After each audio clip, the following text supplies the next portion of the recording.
the pieces being organized, now I'm going to show you how I enter the missing pieces in Bricklink for a wanted list.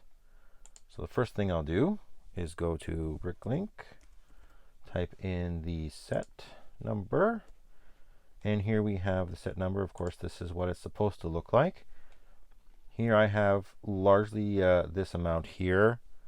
I have this assembly here. I have most of that assembly. Do not have these, this figure, or the vehicle.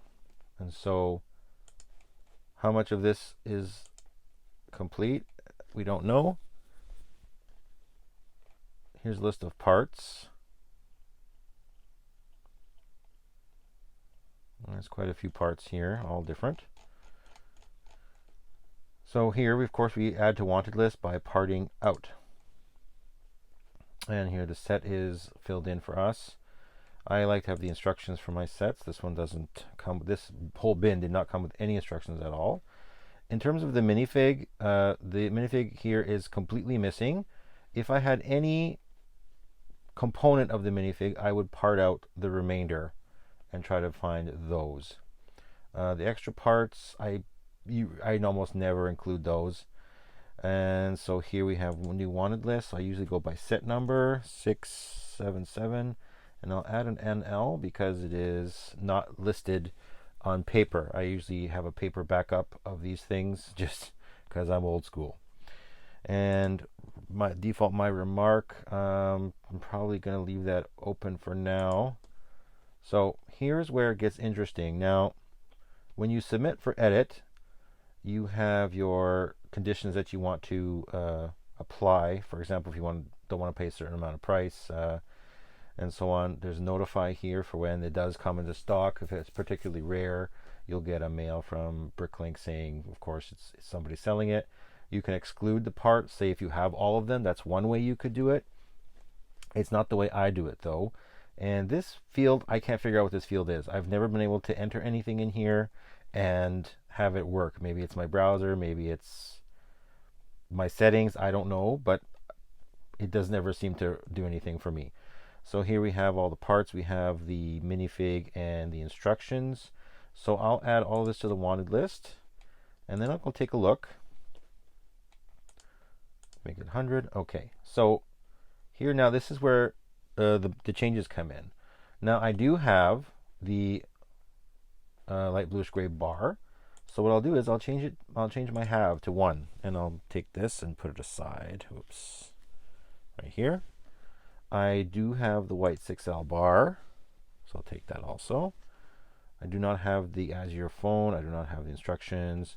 I do have this brick, so I'll take that.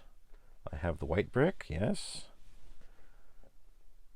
And so I change my have based on the parts that I actually do have, which is a nice way to label it.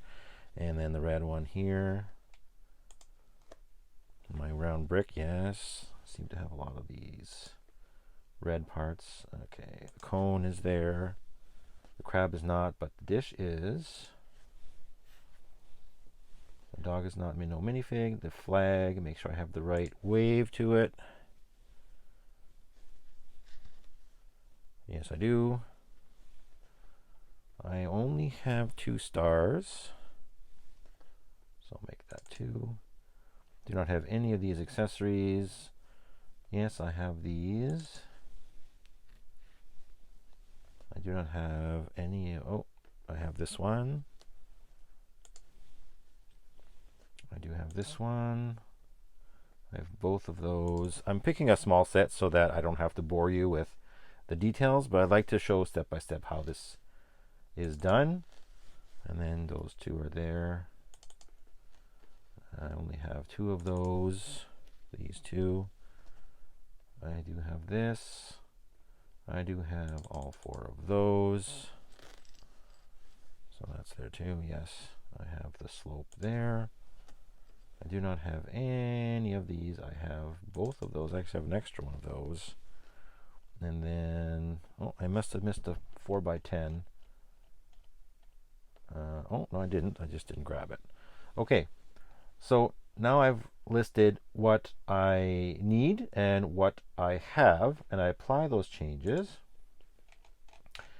And so I can see here, when I go back to my want list, there's the one on the top. So here it shows 46% complete, which means that of all the parts I have listed here, it comprises 46% of the set. Of course, the instruction book will change the denominator by 1 unit, but I'm not really too concerned about that. It doesn't have to be an accurate 46%. The most important thing, though, is I can hide items if have quantity is greater than or equal to want quantity. So previously, it shows everything. It shows want and have, want and have, want and have. If I only want to see the parts that I don't have, I will click this box here, and it'll show only those parts that are missing. Again, I have to keep changing. I don't know why I have to keep changing that. And these are the parts I don't have, which of course also includes the partials. So I have 2 of these out of 4. Let's see, I think, yes, 2 out of 3 here. I think that's the only partial I have, yes. And so this is very useful. For example, if you want to go shopping, then let's suppose I go and look for this minifig, and I want to see, let's just pick the first store. So when I go to the want list part, I'll deselect this just for the illustration. I'll pick this guy. It shows all the parts, including the ones I have. Now, to filter this out, when I'm going shopping, I'll hide again the same filter, and that will eliminate all the parts that I've already identified, except for the partials, which show here. I need to buy 2 out of 4. And so this is very useful for when I have a set to complete, and of course I have something like 100 whatever want lists. Very useful for me, and I can pick and choose and see what I need to get if I'm shopping for these. Now, before I get to this step, of course, I would never do this immediately after picking a set like this. I would go through my parts bins and see if I can, say, find the crab or find this. I know I have stars like this, for example, and probably these plates and definitely these tiny things. I have lots of tires and a steering wheel. I'd be able to fill out a lot of these things just by looking through my parts bins, but whatever's left, I can go on Bricklink and find out. And if I'm really am gung-ho about completing this set, this is how I'd go about doing it. And so that shows how I do want lists on Bricklink. Now, for example, if I were to, say, achieve the 4 that I want here, it doesn't automatically delete it here or filter it out because I haven't applied the filter. So I'd have to reapply the filter, and then I jump up to 47%, and that star piece is gone. Of course, I need to actually put that back. So I'll take the filter off. It reappears. I go back here, change it back to 2. And there we go. I'm still at 47 because I haven't unapplied the filter. And then I'm back down to 46. So this is how I do my want list. It's very useful for me. When I go shopping, I can figure out exactly what set everything belongs to, what part I need for what set.